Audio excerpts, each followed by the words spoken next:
You're listening to Life, the Universe, and Everything Else. Today on the show, medical scammers and grifters.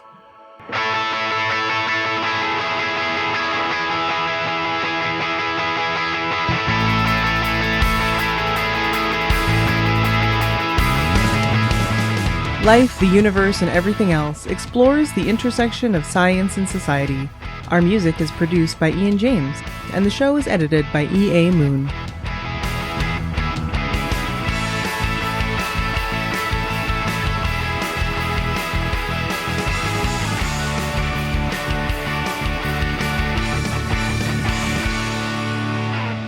My name is Jim Newman, and with me today I have Lauren Bailey. Hello. Laura Creek Newman. Hi there. And Ashlyn Noble. Hello. Today we are taking a break from hard-hitting research. I'm taking a break from hard-hitting research, and we're talking about some grifty, scammy, quacky type folks who are out to get your money. You're muddy too in my segment. We're out to get your money and are convincing you that they know what they're talking about when it comes to medicine.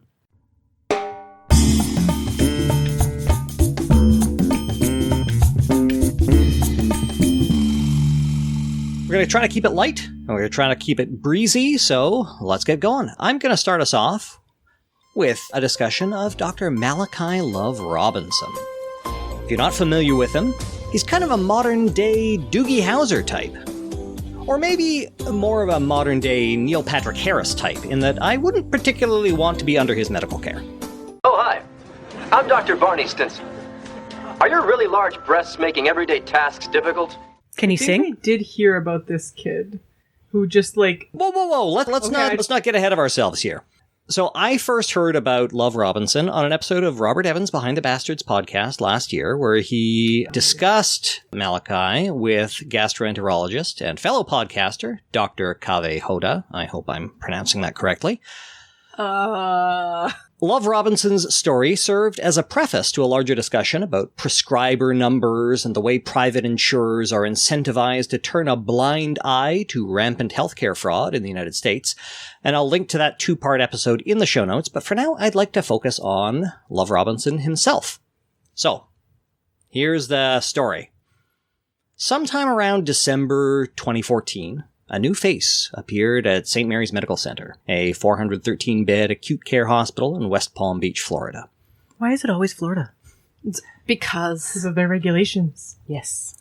The only reason to visit Florida is to identify your daughter's dead body. For about a month, Malachi Love-Robinson, a baby-faced young man wearing a lab coat identifying him as a member of the anesthesiology team, rounded on hospitalized patients at St. Mary's. Dr. Sebastian Kent, an OBGYN who Love-Robinson shadowed during his time at the hospital, later recalled thinking, "You know, this person looks so young. Boy, Especially to be a gas passer. boy, they're getting out of med school quickly now." Patients turned out to be a little more skeptical than staff physicians. If only Dr. Kent had listened to that niggling little voice in the back of his head. The hospital's OBGYN office received a call from a patient about someone hanging out in a gynae exam room dressed as a doctor who, quote, appeared to be a child. Appearances in this case were not in fact deceiving, as Dr. Love-Robinson was only 17 years old. They are churning them out fast. Sorry, did I say Dr. Love-Robinson? I meant Mr. Love-Robinson. Mr. Mm-hmm.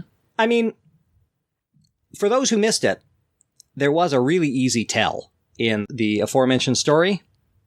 This kid was wearing a lab coat. No resident would be caught dead in a lab coat. Most attendings wouldn't either. It varies. There are certain, I have noticed lots of the infectious disease attendings will hence their name, right? They might be a little more worried about that than the average attending. Yeah. Certain IM folks, some of the old school folks, like one of my favorite attendings when I was on IM would often wear a lab coat, but residents, nah. Anyway, police were called, and they spoke to security who said, oh yeah, that guy's a doctor here. I mean, he's been here at least a month. He's been calling himself a doctor. I mean, sounds like a doctor to me. It's absolutely incredible what you can get away with the right outfit. You know did you not what? have a tag? Yeah, that's the thing, right? So I just confession time. I wear my hospital ID everywhere. I have my shared health ID from Health Sciences Center, and then I often wear that to clinic too, just because I don't have a clinic specific ID when I'm not at the hospital. And it's fine. It's obviously a hospital ID, but it is basically one-sided, and the other side is blank. And I have a whole bunch of other ID cards that have no information on them. And when I'm walking around, it's flipping around this way and that. And most of the time, it is facing the wrong way. Yeah. Now, the odds should be 50-50, but it's never. It's always the wrong way. And I have removed it and tried to rearrange the order of the cards. I've flipped around which side the clip is on. It doesn't matter. It's always the wrong way. It's like trying to plug in a USB-A. So I have my little blue doctor sub tag that hangs below it, so you can identify that at least I should be there. I can't tell. You can tell me I'm a doctor. But that doesn't have my name or identifying information hanging off of it. And on the back of my ID, I have got a big pride sticker, or I have various other stickers that are just nicer than the blank of a back card.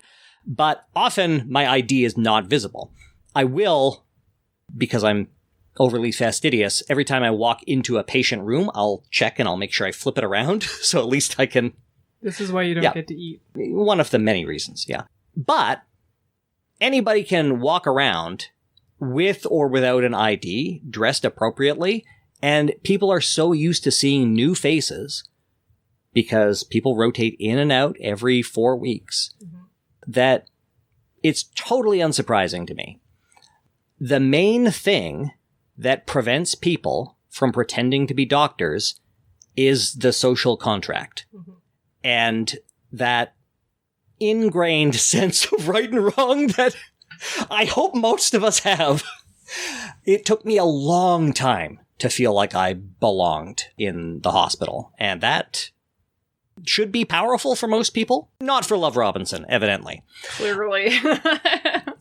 This is a real life case of fake it till you make it, right? Well, fake it till you find you. Because Love-Robinson was a minor at this point, he was not identified in news reports, but this is not the last time. The last time he appeared in the news. Police reviewed security footage and found that he had been parking in the staff parking lot and leaving his anesthesiology white coat hanging in a hanger in the back of his car. Police confronted him, and Love-Robinson told them, "Of course I'm a doctor. I've been a doctor for years." And they said, "Well, can anybody vouch for you?" And he said, "Yeah, my family." Okay. His family did not, in fact, vouch for him. They said he was under the care of a doctor, and they left it at that. Oh, boy. Now, this was in December 2014. He was kind of found out in early January 2015. And as I said, his name did not appear in the papers. But the next time he was spotted in the news was just a few months later. In October 2015, Love-Robinson was arrested in South Florida after spending 3 weeks practicing medicine at New Directions, a treatment facility specializing in addiction recovery in Boynton Beach, Florida. So, again, not a doctor, but somehow did manage to work as one at a facility that he did not own. He was arrested at that time, and I guess got a slap on the wrist, because very shortly thereafter, he opened his own clinic. Wait, how old is this kid at this point? So, at this point, he would have just been 18. Old enough. But, I mean, where's he getting the money to open a clinic? Do you think he actually did it the proper way, Laura? Well, I mean, like a building. Yeah, there's some things like you have to sign leases and stuff. Do you? Don't you? Okay, so again, Or do you just find an abandoned Best Buy and just like... He was hired to work at this clinic. Well, no, you said his own practice. Okay, sorry. I'm getting ahead of myself. Sorry. Yes. Okay. So now the next year, 2016, third time's the charm, I guess.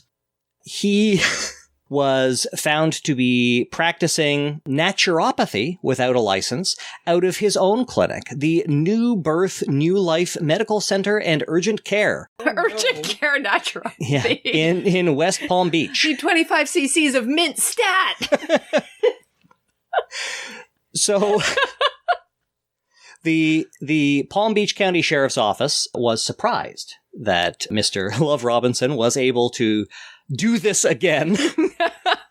Well, I mean, it's naturopathy. Like, who's he actually like this hurting? one. Well, So now the fact that it's naturopathy, okay, it makes. I still have questions about the overhead, but in him opening up a clinic, I mean, yeah, go on. Just because he was young at that point.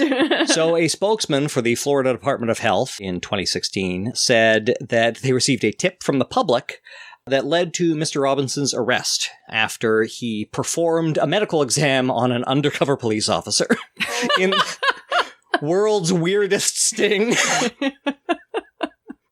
So the police were made wise to Mr. Whatever Love-Robinson's activities by a tipster who said, quote, "A person who was portraying himself as a 25-year-old doctor is actually only 18. Mr. Love-Robinson was reached by phone by the New York Times, and he said that he had been forced to close his office in a gut-wrenching move. Oh, he had to go back to school that summer. He said, quote, "I'm not trying to hurt people. I'm just a young black guy who opened up a practice and is trying to do some good in the community. If that is a negative thing, we have a lot more to work on in this community than to single out me." Well, he maintained he didn't give any prescriptions to this undercover police officer, but instead recommended some over-the-counter allergy medication.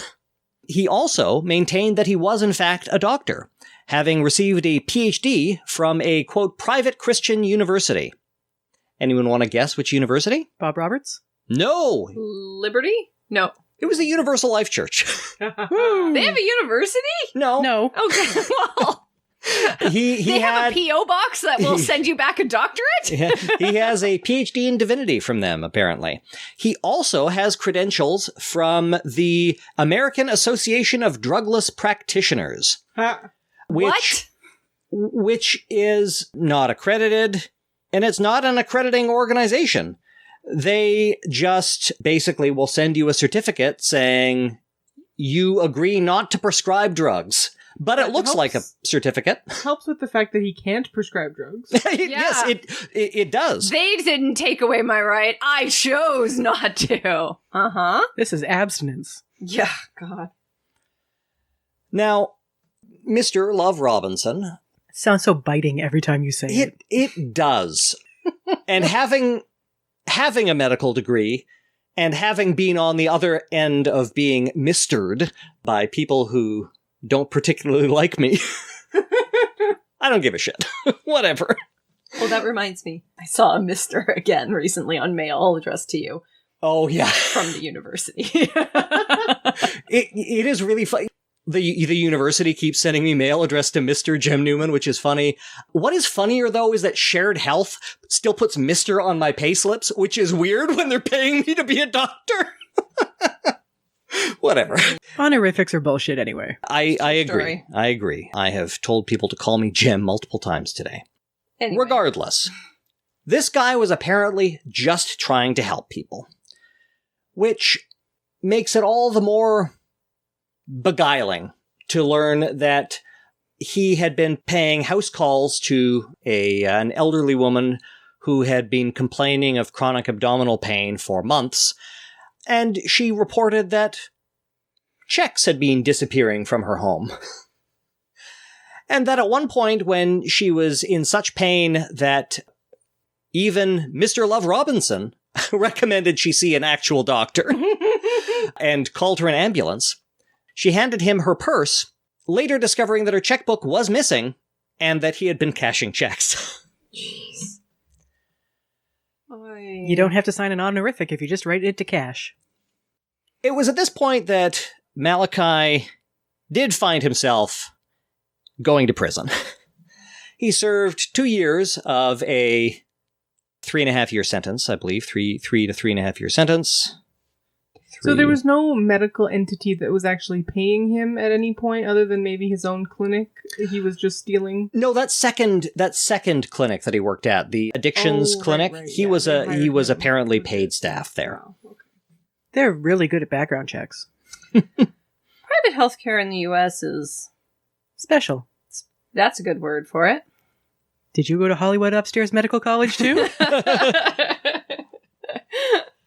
I wasn't going to get out of this show without one Dr. Nick quote. Oh, God. This whole segment is like Dr. Nick's biography. That's what we look like inside? It's disgusting. Oh, that lady swallowed the baby. This was probably not the last time he would end up in the slammer, because he was recently rearrested just a couple years ago for grand larceny. Oh, wow. Ooh, he graduated. Later in September 2016, he was arrested in Virginia for, well, he was out on bond awaiting his trial in Florida. He was arrested in Virginia for trying to buy a $35,000 Jaguar using his 73-year-old godmother's, not verified, that's what he claimed, personal credit without permission. He was convicted and served a year in Virginia jail before being extradited back to face trial in South Florida. He's our scammer. Yeah. So that's a relatively lighthearted story of a grifter who seemed like an incorrigible teen, drifted into being an incorrigible adult, and drifted away from the medically focused scams and into just the general scams. Well, you have to diversify in this world. It is true. Everyone needs a side hustle. But long gone are the days of choosing your one grift and sticking with it till you retire. It's coming up in my segment. Sorry. No. We're just foreshadowing. It's all good. Yeah. Anyway, nobody will ever be offended if you are being treated by somebody and you're like, hey, can I see your ID? That's always okay. Nobody will be offended? I wouldn't be offended. Yeah, that's You're not, than yeah. Nobody. Okay. You're categorically not nobody. Or everybody. Plus, with that beard, nobody's going to think you're 17. That person just can't stop grifting, eh, Jen? Did he just start wanting to look at some vulvas, though? Because he said he was first caught in a gynae room. That is a concerning conclusion that one might reach. Gotcha. But you will not confirm or deny your suspicions. Why is an anesthesiologist hanging out at my pap? Really?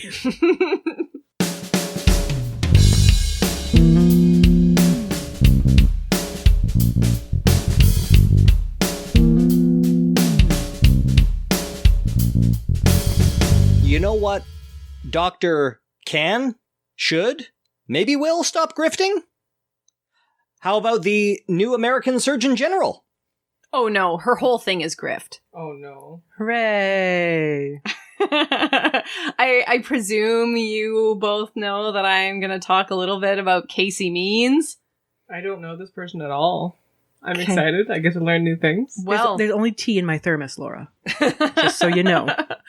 Lucky for you, I'm not going to dive too deep because, well, she lays it all out there on the surface of what it's all about. And yeah. So Casey Means was a name that I kept hearing on some other podcasts, but I try not to pay attention to American circus politics. And so I hadn't put two and two together that this was the pick for Surgeon General. Like, I think I heard of it, and it's like, oh, that person's unqualified. Then I just ignored that, because who needs to hold that in their brain? Not me.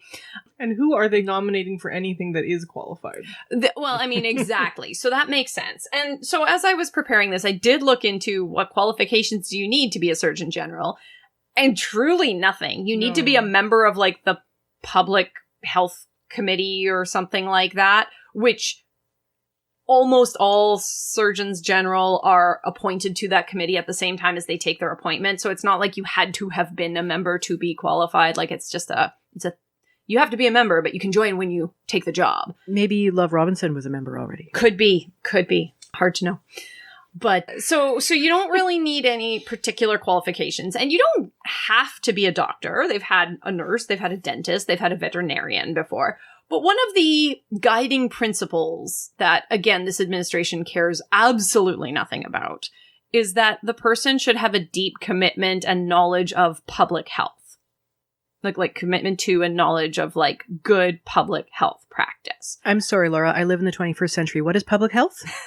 Public health is when you are looking at the big picture of the things that affect the physical and ideally mental well-being of the populace and the systems that affect that, and you support that. But what if I'm a libertarian who believes in personal responsibility and the poor people? Then no roads for you. Yeah. No.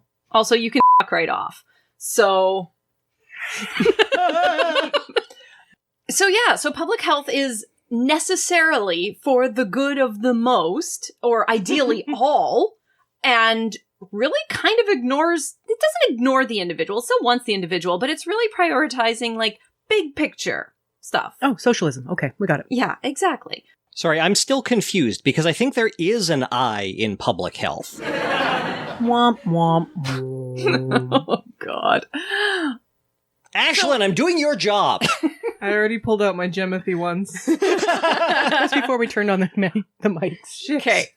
And so a post I was reading was like, although many surgeons general are doctors, there isn't a rule that says they have to be a doctor. And there are many people who are incredibly well-versed and talented and knowledgeable in public health and do incredible work in it who are not doctors. And like yourself. Well, I'm not actually in public health, but there are public health dietitians, and there's lots of public health nurses and public health, and they talk about, too, the public health, because it's a big picture, it necessarily includes many different disciplines, and that it is not the work of one field alone. Mm-hmm. Anyway, this is a bit of a side note. All right, so Casey Means is kind of a doctor. Is she a chiropractor? No, she went to medical school. More a doctor than that. She is definitely, you would fall into the category of actual doctor, in that she completed medical school and she nearly completed a residency. Nearly. And so because of these things, she definitely falls, like, categorically, if you're going to put people in buckets, she goes more in doctor bucket than in other buckets, if you would. I'm Mr. Bucket. Toss your balls in my top. I'm Mr. Bucket.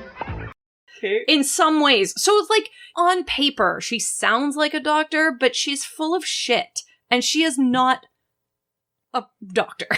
So, like, there's doctors and there's doctors and there's doctors. There's like, if this were Canada, I don't know what the regulatory status is in the States, but if this were Canada, she would be able to use the doctor honorific, at least in non-medical contexts, because typically you can't present yourself as a doctor within a medical context unless you are fully accredited and licensed or practicing like within specific confines. Like myself, I'm not a licensed independent practitioner yet because I'm still in my residency.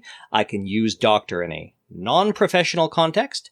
I can also use doctor in a professional medical context when I'm practicing within the scope of my residency, which is regulated. Yeah. Casey Means isn't doing any of those things right now. The only medical license that she ever had is it's not canceled, it's inactive, and has been since 2019. As there are some reports that she did have a small independent practice for a while after quitting her residency, but it was a more holistic thing. And also, when you just have your medical degree, but you don't have a residency, you can't really practice as a doctor in some places. Like, it's muddy, So right? in some places you can, and it used to be that in many of the Commonwealth nations and the United States, what you could do is you could complete your first year, which we called internship, and then you could practice as a general practitioner. That no longer exists in Canada and most Commonwealth countries, I believe. Certainly no longer exists in Canada. I don't believe it exists in the United States. You need a full residency now. So I've done my internship year, but I'm still in residency as part of family medicine. But, again, different jurisdiction. I'm not sure. Yeah. So she quit her residency? She wasn't fired from it? Correct. She did quit of her own accord. That is correct. People do that sometimes. She was in the 4th year of a 5-year residency, and she decided to quit. Now, she was like 6 months out. Her story. So this is where she gets involved in a bunch of woo-woo stuff and, like, doesn't have any actual desire or knowledge of true public health and science. Okay. So her expertise. No. This is about a desire to care about it. And volition. Anyway, doesn't matter. The point is, her story, all of these people, they have a background story, right? So she's got 2. And they're intertwined, but they're both very important. So the medical piece is that after many, many years working in the medical system, and that she realized how disillusioned she was with how medicine just wanted to keep people sick for profit. And, oh, your face says it all, Lauren. Can we somehow turn that into, somehow beam that to all of our listeners? It is a scowl, a frustration.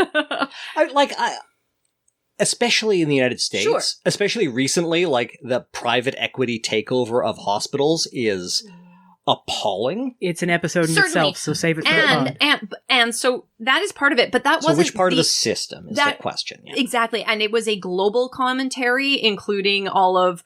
She has said medical specialties only exist so that we can send people to them and make more money and things like that.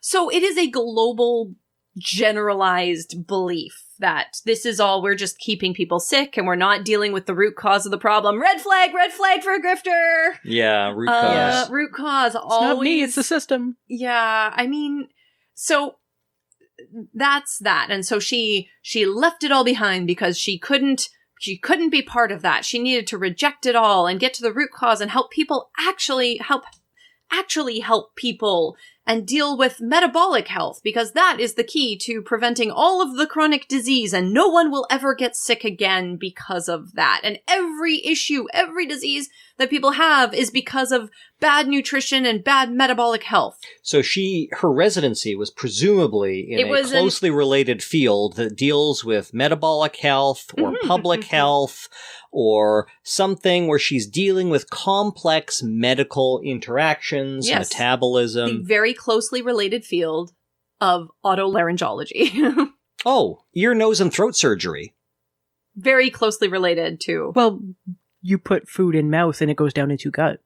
You know what? They don't actually do a ton of mouth surgeries.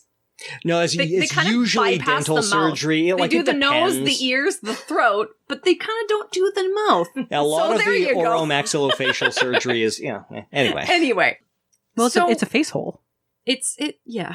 I won't ask why the specialties made weird carve-outs from themselves, but the point, I'm just gonna move on along to say that that's her conversion story, as you will, and so on.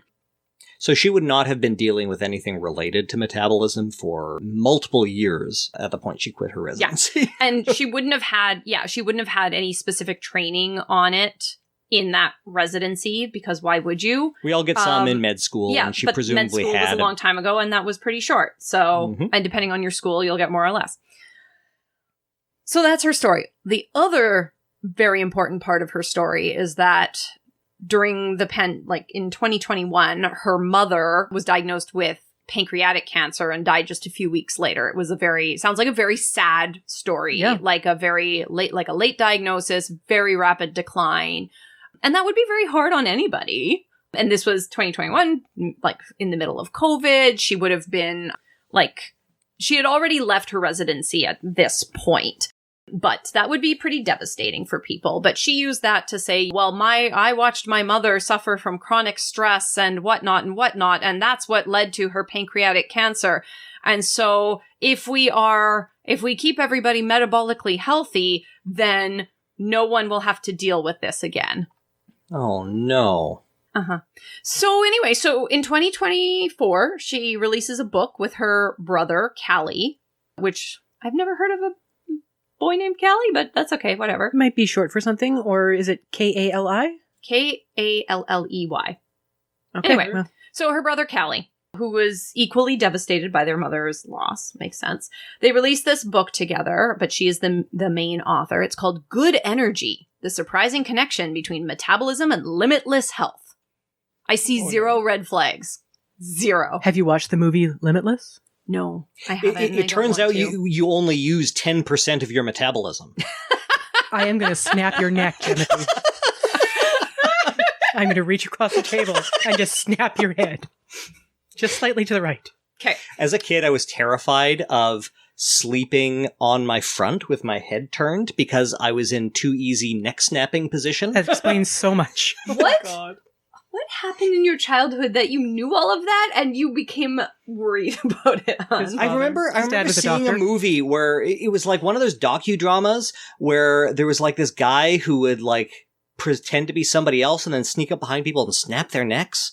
Was it the Hitman game? Video game? No, that wasn't it yet. So this book is all about ostensibly metabolic health. I haven't read this book. I'm not going to read this book, but I did read a synopsis, and I think that's good enough. So it goes through understanding metabolic health. It talks about how cells work and mitochondria. She's one of these mitochondria people that it's all about keeping your mitochondria healthy because they're the energy producing organelle. And it's pronounced midichlorian. I need an analysis of this blood sample I'm sending you. I need a midichlorian count. The reading is off the chart. Over 20,000. I don't understand your reference. It's a Star Wars thing. Yeah, it's a episode 1 reference. What does that mean? I'm not sure. So then the book goes on and talks about all the things that disrupt mitochondrial health, our usual things like chronic stress, sedentary lifestyle, environmental toxins, etc., artificial light, etc., etc. Goes on to talk about metabolic syndrome, etc. She lays out some ideal levels for biomarkers, which is another classic, like, you need to biohack your health sort of thing. Oh, and then when we get to the actual, and she's big on controlling your blood sugar. So when we get into the actual nuts and bolts of what do you do, well, it's very diet focused and the same kind of stuff that, like, honestly, I say in a lot of cases, but it's now magic because she said it. Mm-hmm. And try to manage your stress. Cool. I love it when people are like, manage your stress. That's great. Can you be like helpful in helping people with that? Or can you maybe change their lives so they don't have so much at them all the time? No. Stress is a disease, people, and I am the cure. I'm a doctor with the cure. No, I'm not. I'm a general, and it's still a war. A war on disease. Stress! No, see, because here's the thing.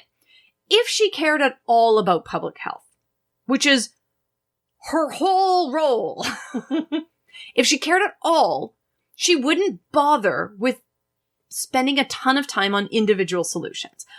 Her whole book is nothing but individual solutions, right? It's the classic thing.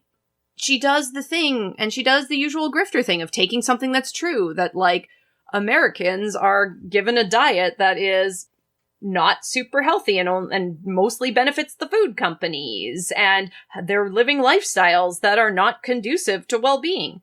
Globally true. Like, I'm not going to argue with that. No. But the conclusion isn't that, why haven't you lived a better life, you lazy, bad-eating people?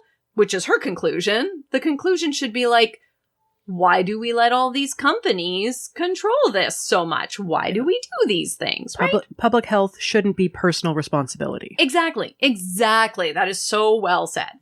Thank you. That's her whole thing. Now, so she and her brother take this book on a right-wing news tour. Of course they do. Which they hit up everybody. They hit up Tucker Carlson. They hit up Joe Rogan. They hit up some other assholes that I don't remember their names, but are connected with this. And that's when they get on, and that's when they cultivate RFK in there too. They start like bringing him in. Mm-hmm. So this is how she becomes Trump's pick for Surgeon General, because RFK said she's really great and she did the hard thing of rejecting the medical establishment.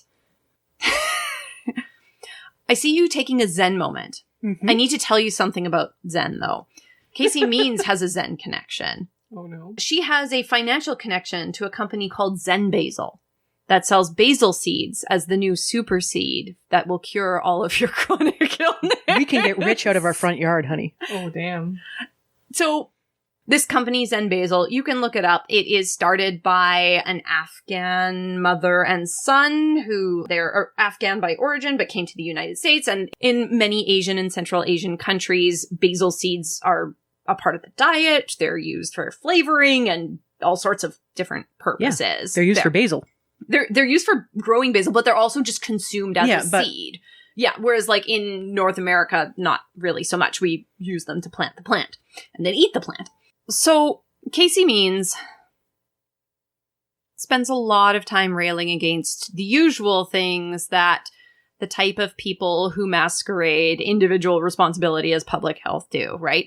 Big pharma, big food, big this, big that, and spends altogether too little time disclosing her own financial interests in all sorts of alt wellness kinds of things. I'm shocked. Shocker, right? Yeah. Big seed. So she has multiple investments in multiple types of wellness companies. This company, the Zen Basil, she's connected to a packaged food company because it's healthy, metabolically safe foods that are prepackaged and ready for you to eat. That makes it better. Please say Blue Apron. It is not, sadly. I think it's called Daily Harvest or something like that. They also sponsor podcasts. Could be, yeah. So she's connected to them. She has her own app that she started called Levels, if you've ever heard of this. You can look it up. Casey Means is big into constant glucose monitoring, CGM, for all people. Everybody should be tracking their body at all times. And because we definitely know that by doing that, you can 100% know how your body is reacting to that specific food and that specific situation. And it isn't at all some combination of multiple factors. And it's definitely that specific food. And now you can't eat that thing unless it'll spike your blood sugar, which is the worst thing that could happen to you in this line of thinking.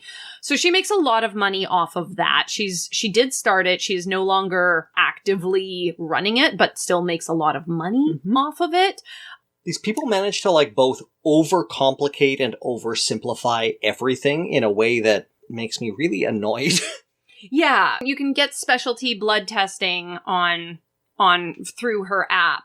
It's largely like it's things that any lab could test for, but most people don't need all 100 of those things tested for. It's not going to be useful, and I have no confidence that it's going to be interpreted correctly because I see regular things not interpreted correctly all the time. And I'm not an expert on a lot of stuff. There's a bunch of stuff that I'd be like, well, that level says it's within limits, but I don't know what that tells me. I don't know anything. I know about these things. And I don't trust her company to do that at all. Did they pick up like the leftover Theranos boxes or something? Like this seems like legitimate lab testing, like proper lab testing, but it's all about what you do with it. So I'll tell the story really quickly and then I'll be done. I was telling Jen, like one of the tests that comes up a lot in these panels that her company has is calcium, which is a basic blood calcium level. It's a pretty basic test as far as I know. I'm no phlebotomist. Yeah, it's part of the Chem 10, not the Chem 7, but yeah. But it's a pretty basic test. So outside of like significant renal disease or like a couple other or like significant cancer or something like that, almost everybody's calcium is going to be normal all the time. Okay, that's just how calcium works. Because your body really wants to keep the calcium level constant. It prioritizes that. Heart function is important, it turns out. Yeah, turns out that muscle contraction is good, especially for things like hearts, but also other muscles. So your calcium is almost always going to be fine. And that level is almost never going to tell you anything about how much calcium you're actually getting in your diet. Yup. Okay? You can have almost no calcium in your diet, and your body will keep your blood calcium fine. Why do you ask? Well, it has a massive reservoir of calcium to draw from. So your body will just pull and pull and pull calcium out of your bones until you are osteoporotic and literally crumbling to keep your blood level of calcium the same. Homeostasis is so powerful. It is so powerful. And some things are stronger than others. And calcium in particular, not all minerals does your body have like an essentially infinite supply of. Calcium it does, so it will use it. A lot of your body is made of calcium. Yeah, like a good... So it is available. A good amount of it. Yeah. So those osteoclasts are doing their work. Yeah, I bring this up as an example of like, what are you going to tell me with that level? What, and I know your job here is to sell me stuff. Or to sell those folks, whoever it is, stuff. So what are you saying to people with this different things? Right? How are you interpreting this? Especially if you haven't actually met the person and you don't have a full, proper history on them. Yeah. And so on and so forth.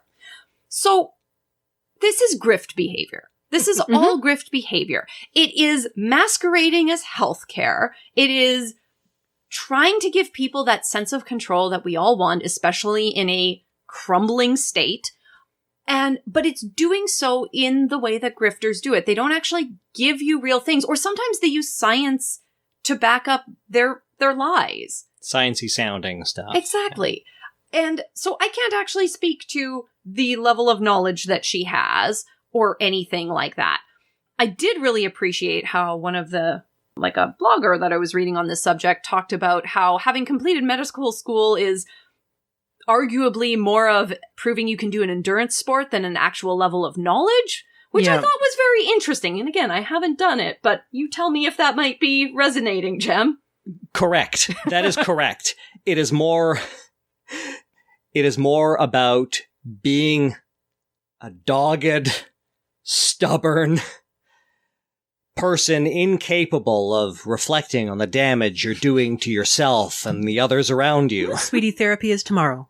Than it is about being smart, whatever that means. So all that being said, I'm not actually going to comment on her knowledge or things like that, but she consistently acts and aligns herself with and makes money off of anti-science positions. If you are going to accept the role of Surgeon General willingly, and you do this, you are a grifter. Because speaking of that social contract that stops you from doing bad things, people who feel unqualified don't take this job unless they're grifters. So, I don't know. You tell me. But that's Casey Beans. Look into her more if you want to. She's a grifter. You know what really bugs me about her? What? The last name is present noun. Casey means what? It's been bugging me this whole segment. I just want to keep making the jokes. And you're just like, finish the sentence! Casey means bullshit. Yeah. Casey means grifter. There you go. There you go. That's everything you needed to know about Casey Means.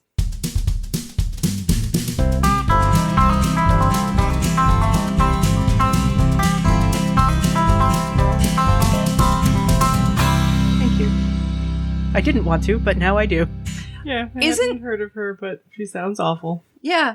I feel like I didn't want to know about it, but now I do is like the motto of our podcast. I keep thinking back to, there was a throwaway line on a John Oliver episode. Yes, I know. It was... I like John Oliver, whatever.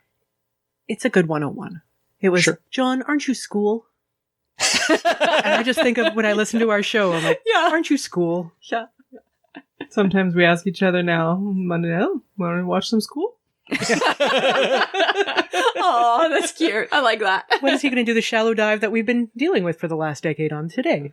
It's hard to do a deep dive in 17 minutes, especially when he's like the entire incarceration system. I appreciate it. I think for the amount of time he has, I think he does a pretty good job of it. If that is what people are getting I'm glad they're getting it. Mm-hmm. Sure. And he's not grifted. Well, maybe he is. But whatever. I don't know. He's so actively antagonistic to the people who pay him that didn't work out so good for Colbert this time. Well, we'll see. He'll be fine. Oh yeah, he will be fine. People who work for him may not. I appreciate the leftist critiques of Oliver. I also appreciate Oliver. Yes. Multiple things can be true. That is where I fall. Mm-hmm. Speaking of where you fall. Last in the program tonight. Hooray! So we've had 2 modern grifters. Let's go back in time because it's a Lauren segment.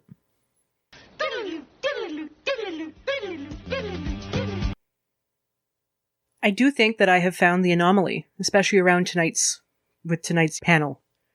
We have a medical huckster who believes his own grift. Okay. I'm going to ask you a question. Wait, are we still allowed to say huckster? I think so. I'm just laughing because it sounds like a nickname we would use for your child. Oh. Yeah, I think so. That's all good. We've never used that nickname. Well, we're going to do now. We're going to do? We're going to do? Casey do now. It's one of those things that I totally knew what you were saying, but when you slowed it down to say words, it was now gibberish. It's like... Welcome to my life. I was explaining my new job to Jem before we started recording, and it just sounds like gibberish. It's okay. One of our other favorite lines that we often say is, well, you can't just put words in an order and have them make a sentence. Words mean things. You can't just put them in order. You can't just have your characters announce how they feel. That makes me feel angry. Large language models would disagree. We're not talking about those kind of grifters. So, what do these 3 things have in common? Electricity, mud baths, and sex. Electricity and wetness is bad, Ashlyn. Fun Saturday night? I haven't... Okay, well, it's clearly the person you're going to talk about. Laura gets the prize. They're all things that Dr. James Graham believed would cure you. Of? Everything. Oh, yes, of course, right. That is grift red flag number 1. My line actually says, well, everything, of course. Well, I mean, those don't sound like the worst 3 things to cure everything compared to some of the stuff we've talked about. No, this is a fun one. That's why I'm glad I'm going last. This is not a bummer segment. Yay! We need like a klaxon for that. But I think I need to back up a little bit. Like so many of our other discussions tonight, calling James Graham doctor is incorrect. Even for someone born in 1745. Oh, wow, that's saying something. I mean, you just had to go, observe a single, autopsy and you could be a doctor. He attended medical school in his native Edinburgh. Okay. And he dropped out and became an apothecary instead. Okay. I believe we pronounce that anesthesiologist. Jem! He didn't just want to look at vulvas. That comes later. Pharmacist? Yeah, it would be pharmacist if, it would be. If there had been any sort of pharmacology.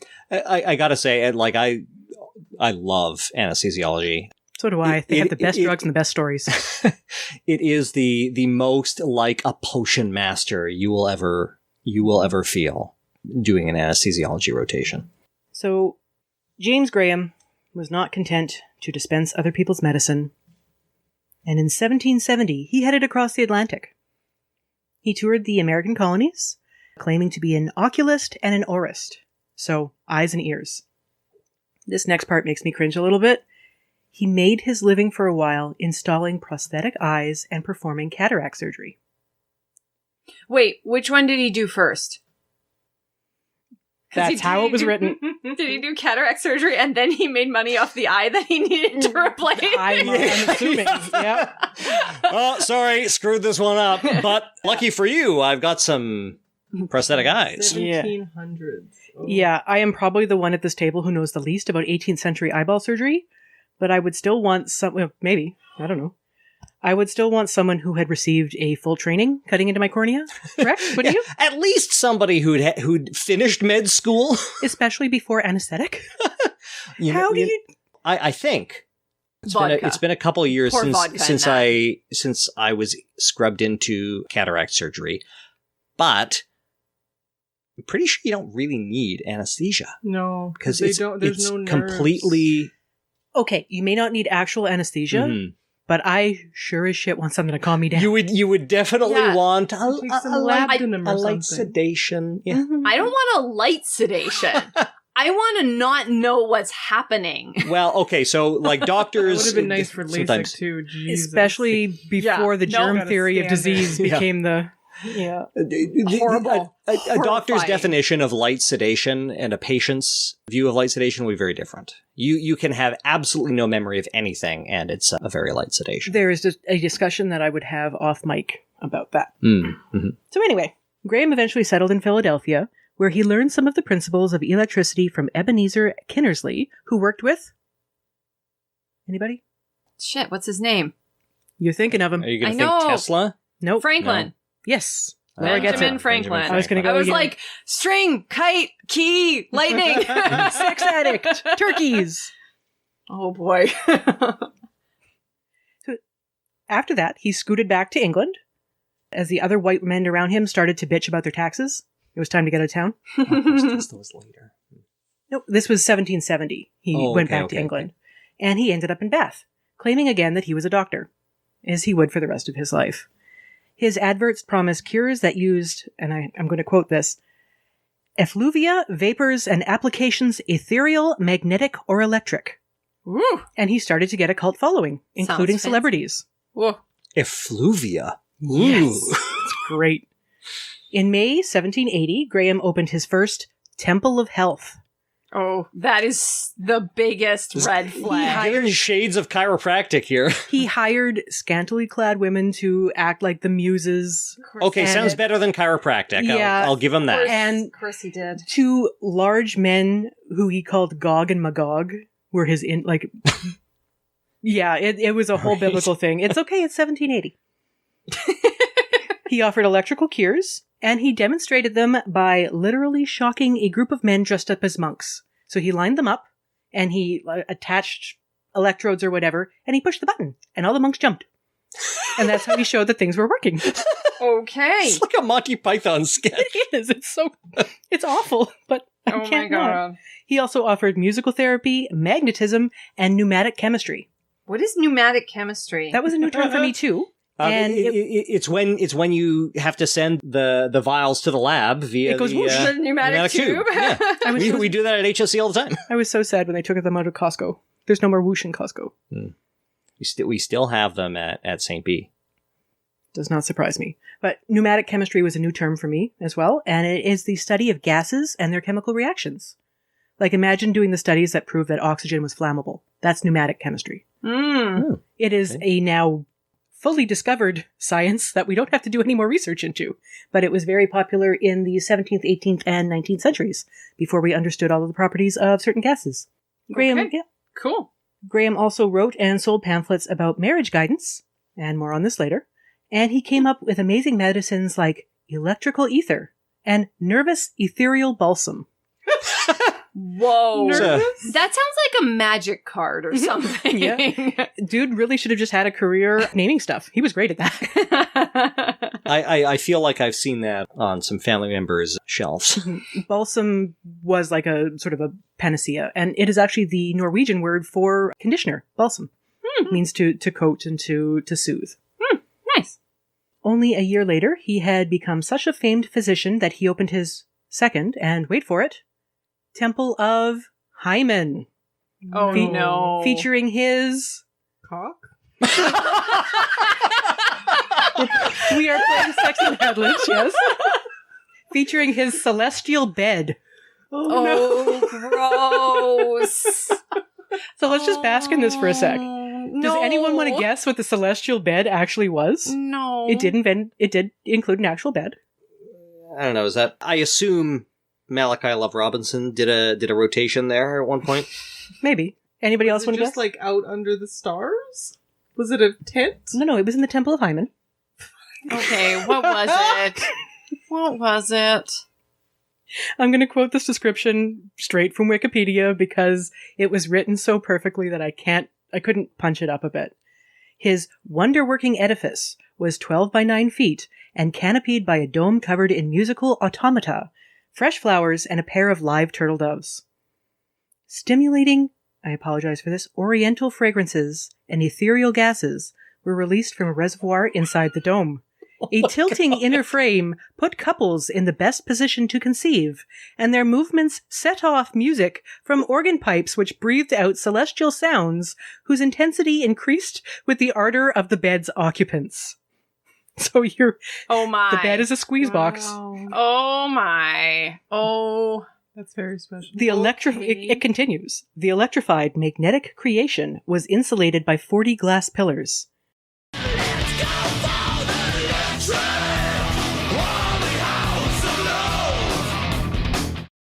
At the head of the bed, above a moving clockwork tableau celebrating Hymen, who is the goddess of marriage, and sparkling with electricity were the words, "Be fruitful, multiply, and replenish the earth." End quote. Graham's philosophy behind this bed was summed up in his lecture on generation. And I'm going to paraphrase here. It was for fucking. Specifically the kind of fucking that leads to babies.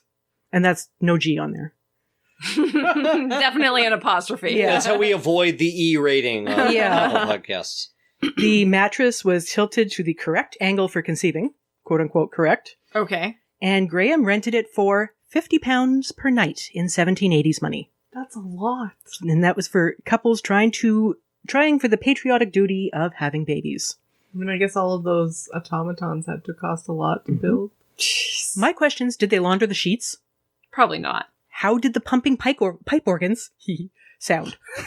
I do want to know what that sounded like. Like the squeeze box. Yeah. Yeah. What were the scents that were coming out of the headboards? I don't want to know. What did it smell like? Who watched? I don't want to know what it smelled like, but I assume at least one guy was watching. I have so many questions. I just kept having more questions. Where Graham left no room for questions were in his opinions on sex work and masturbation. Both were immoral, bad, immoral, horrible. But marital sex was the aim of making more little soldiers for king and country. Have at it in the giant tilty bed. Close your eyes and think of England. Though he was successful, the Temple of Hymen was very expensive, even though they didn't pay for sheet laundering, and Graham closed his Temple of Health, the other one, a month later. Hymen House lasted another few years, but closed in 1784. He sold most of everything to try and pay his debts, and he moved back to Scotland, displaying what he had left as an exhibition. So the bed went with him to, to Scotland, and I don't know what happened to it after that. Look at this freaky stuff. Mm-hmm. Are there still bits of it floating around 240 years later? Most likely not, but I would kill to see it. Listeners, if you know anything of where this giant celestial tilty bed went, please tell me. Next time we go to Scotland, we'll be on the lookout for the Museum of Hymen. Yeah, Edinburgh. So we've covered the electricity, and we've covered the patriotic sex. So let's talk about the dirt. In addition to standard mud baths, where you should be buried entirely with only your nose out to breathe. No. Graham believed in earth bathing. So to earth bathe, you dig a hole in the ground. Well, you step naked into a pre-dug hole on Graham's therapeutic dirt lot. I got some extra land back here. What can I do with it? I got a back 40. I'm gonna plant rich people. 100%. 100%. What was happening there? Like, there was definitely, like, a tar pit next door and industrial waste on the other side. And he's like, no, See, magical earth over here. One of his neighbors just wandering over. Hey, Graham, what the fuck? So, you went behind a screen. You tastefully disrobed. You got into this hole. And then assistants buried you up to your neck in the dirt. Okay. After that, they removed the modesty panel, and you can converse with the other literal talking heads poking up from the ground around you. So it's like a graveyard resurrection scene, but for the living. It's just a... You just sit in dirt. Well, I mean, like, it's presumably where Stephen King got the idea for that vignette from Creepshow. No, I'm getting there. Oh, okay. So your hands are down beside you, so you can't, like, read a book or do anything. And apparently it was a sweaty, constricting, vertical grave. Yeah. And you're talking with other aristocrats, and there's basically all there was to do for the next 6 hours.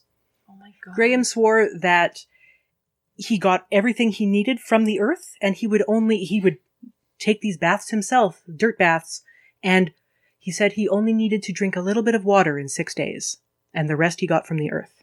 This guy is so full of it. Mm-hmm. Wow. So, confession, prior to Creepshow, I watched the movie Caligula at way too young an age. Anybody else ever seen it? No. Okay. I have heard of it. Oh yeah, it's bad. And so when picturing this, you've got all these rich people's heads sticking up out of the dirt. All I can think about is there's a scene with a head thresher. It was a torture and killing device where they would bury them up and then this thresher would come along and cut their heads that's off. Horrible. And that's all I could think of when reading this stuff. And I apologize, listeners. Please don't watch Caligula. Oh my God. Oh man, like Regency aristocrats needed something else to do. These people were so bored and so rich.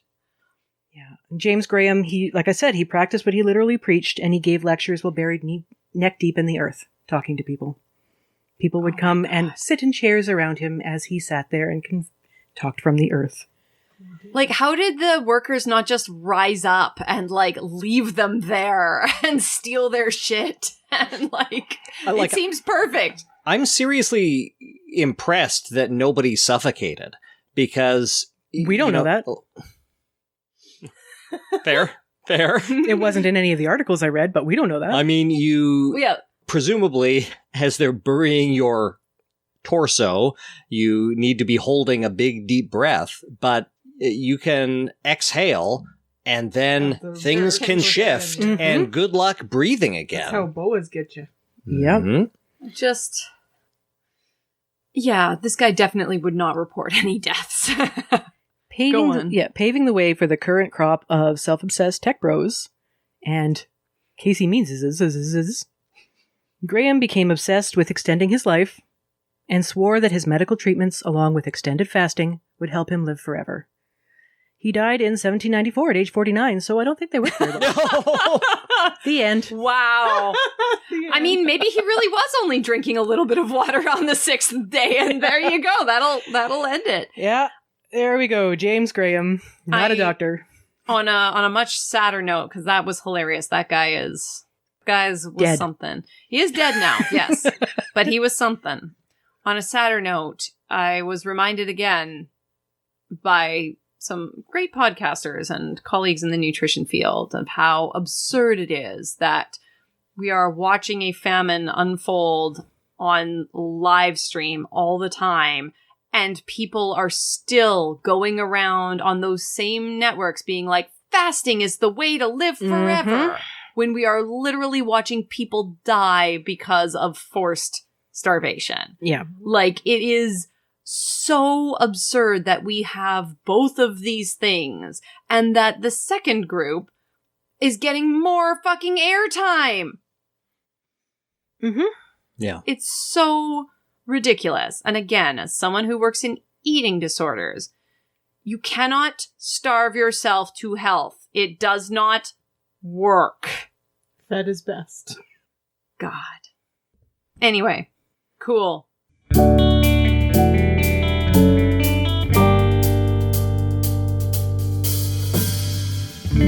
On that sunny note, does anyone have something nice to talk about? A bunch of countries are going to recognize Palestine exists. Woohoo! I mean, Carney, like, we'll see. Carney said that, I have a lot of questions about the logistics of the proposed plan. Carney is also putting all sorts of conditions on that. I'm not allowed to talk about Mark Carney on the podcast anymore. It's hard to be hopeful. Yeah. So little, so late. But, yeah. It's something. It's better than the current nothing that most have been doing. Yeah. It is not enough by any means, and it's not even great. But it is some kind of recognition of what we've been saying for a very long time. Now that there's nothing that can be done to stop it, they'll say so. Anyway, this is something nice. Mm-hmm.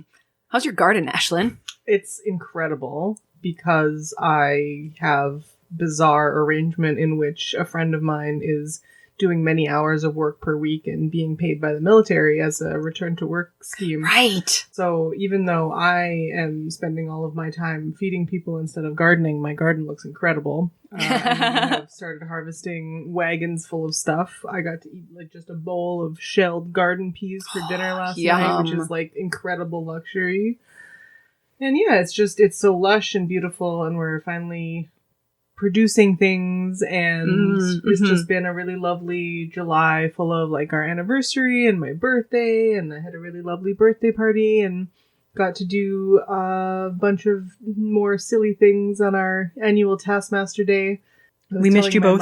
Yes, we missed you too. It was basically like I get to have the birthday party of my 12-year-old dreams every year, and my friends come over and be silly with me, and it's great. Oh, awesome. That's lovely. I love summer. Summer is the best. That's my something nice. Beautiful. Anybody else? You had thought of something, right, John? We took the kids to see Superman, the new James Gunn Superman movie. I hear it's woke. It was fun. It was good. I smiled. I laughed. I had a good time. As a kid, I was not a huge Superman guy. I loved Spider-Man. I kind of liked Iron Man because when you're a kid, you're unsophisticated. But I was never a huge Superman guy. But this movie, especially I love All-Star Superman. I think that's a great story. And I've come to appreciate as I'm older, Superman just being somebody who is relatively uncomplicated in his desire to help people and to try to help and feeling a duty to help. And that can be complicated. And this movie occasionally showcases some of those complications, but it is ultimately about a bunch of people who are trying to do the right thing. And it's also funny and fun. And I had a great time. The kids loved it. I think Laura had an okay time too. Yeah, it was fun. It was a good movie. It was also just a great moment. I was thinking, I want to see that new James Gunn Superman movie. But when are Laura and I going to be able to have time to... Oh, wait a second. This is a superhero movie. I've got kids. We can take the kids to the superhero movie. Well, and it's nice that a superhero movie is out that's not super violent and super intense, too. It was definitely, kids... You can take your kids and not be worried about the messaging or just them experiencing it. So, awesome. That's nice. Yeah. When was the last time that you watched the Christopher Reeve original... Superman 1. A year ago? Oh, yeah. Okay. Because So I had never seen it. Okay. Did you look at his acting? Yeah. Okay. I'm just saying that the transition in his body between being Clark Kent and being Superman is amazing. Coming back to it with an eye for the body work in theatrical productions. Yeah. It was a masterclass in how to play two secret characters. And for the record, not just pair of glasses. I'm not familiar with the actor who played Superman. I don't think I'd seen him in anything before, but I felt that he actually did a really good job too. I grew up with Christopher Reeve Superman, and I think he's amazing. I liked this. Good. Yeah. I'm pleased. Would recommend. Awesome. When we put it on the streaming service, I'll be glad to watch it. It will appear eventually. Laura, got anything? I don't. I'm stalling for time, so I know, please. I was paying attention instead of coming up with my own thing while Jem talked. My something nice is I like the summer too. I'm glad it's summer. It's been nice. We've had some nice visits with some friends and family lately, so that's been good, and got out camping a couple of times. Yay. And that's been nice. And yeah, so I think a general, July has been pretty okay. Good. Yeah. And we're coming up on our birth month. Exactly. Yes. There are lots of August birthdays around For listeners who don't know, Laura's birthday is the day after mine, so... August is the best month, you see. Yeah. Well, I can't say that. I'm legally obligated to say July because my wife is here. Right. Excellent. So I'm glad you are having a good summer. Yeah. Job's going well. Ashlyn stole my garden something nice. They're allowed to double it. Yeah. Like, the garden's lovely. Yeah. I picked a lot of peas yesterday. Oh my God. And then we sat there and watched the Sandcastle show and shelled peas in front of the television. Yep. It was a very nice, calm evening. Lovely. Lauren made a quip to Dave, who is away this week, texted him something like, we're watching sand and smoking some weed and shelling peas. And I said, just like our ancestors before us. Yeah. Pretty much. Yeah. That's it. That's all I got. We're hopefully get our car back tomorrow, but that's raising my blood pressure, so it's not a something nice, just happy it'll be back. Happy we have a community that stepped up to help us when things were not great earlier this week, simply because of the vehicle and other things around it. So we have people that care for us and we care for them, and that's a good reminder. Excellent. Mm-hmm. We talking about anything next month? Who knows? We can cut that part out. Probably. Maybe. We'll see. Yeah. You'll probably hear from us again. Imagine that being the last line of our last show. That would be an awesome place to leave. Hear from us again. Well, good night, everyone.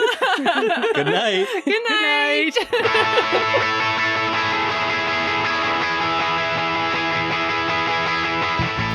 Show notes and references for all of our episodes are available at lueepodcast.com, where you can also find links to donate or get in touch. If you'd like to support the show, the best way to do that is with a review on Apple Podcasts, or wherever else you found us, or by sharing this episode with a friend.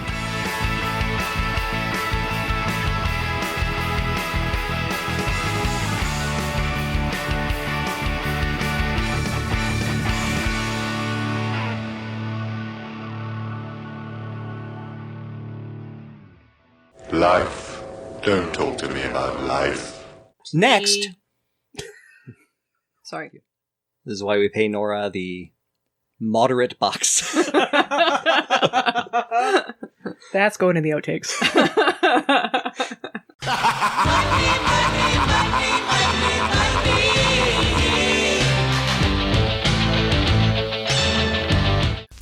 So, I mentioned before... I assumed she was responsible for the Jeremy Renner app. Never mind. I don't understand that. With the actor? Yeah. He had his own app for a while. You didn't hear about this? No. It was just so he could it was like Instagram, but the only person on it was Jeremy Renner, and other people could comment. He's the guy who got hit by a snowplow, right? And yes, like saving somebody. Yeah. Huh, alright. He's both extremely cringe, but also apparently a kind of a nice guy. Okay. Yeah, I don't Everybody know, has levels. Yeah. Speaking of the app that I was talking about. Graham eventually settled in Philadelphia, where he learned some of the principles of electricity from Ebenezer Kinserly. Amazing name. Yes. Let me pronounce it correctly. From Ebenezer Kinserly. Excuse me. Anyway. Does anyone have something nice to talk about? Should we take that again? Because I elbowed Seymour. Well, Audrey too. Nobody will think I'm 17 with this beard. Doesn't mean people will want to work with me. I don't think I mentioned it on the podcast, but I just finished my rotation in Pediatric Emerge, and I had at least one attending who switched shifts so that she would not have to work with me. And I'm doing another take of this at the recommendation of my co-hosts. Not a lawyer, but should be. Not a lawyer yet. Because, ouch. She did not appreciate my anti-genocide stance. I think I've killed them. I'm not a lawyer. You're trying not to be a doctor. I got all of the rings. Woo! Well done. Ashlyn is the Lord of the Rings. I appreciate, though, how you can be like, and now let's do it again, instead of, I will enshrine this on the wall and never touch it again. It is now perfect. No one ever do anything. Ashlyn understands that they have stolen a toy from a child, and it will not, no matter if Ashlyn puts it in a shrine, it will not stay that way. I mostly just think it's the zen of it, right? It's the whole mandala thing, right? The kids get learning to let go. The kids get so upset when I finish a puzzle, and then I'm like, well, time to take it apart. And I'm like, this is a good lesson. I mean, to be fair, the kids get upset when I'm like, that's garbage. You can't keep that as a keepsake. And they're like, no, it's not. I'm like, it's literally food wrapper with food in it. You need to throw it out. You are limited to 2 empty Coke bottles and no more. Maybe watching this very serene sandcastle show will help, because it's actually called Gone with the Tide or something, or Race Against the Tide. Yeah, they're and doing it by the Bay of Fundy, and so the timer is the tide. Right, 6 Must hours be done, and it comes up. and it will definitely be gone. That's the end of the show. Over the ending credits, they just show all of these sandcastles going back into Okay, the. now I kind of want to watch that. That sounds I feel like nice. that would be a good show to do a puzzle to. There are 5. Watch it very closely. There are 5 seasons on CBC Gem. Okay, so it is our background. We're just going to frick around on our phones while we do other stuff. Sure, that sounds great. Oh, all right, I'll let you do the transition now. I transitioned years ago. Hi, Mom.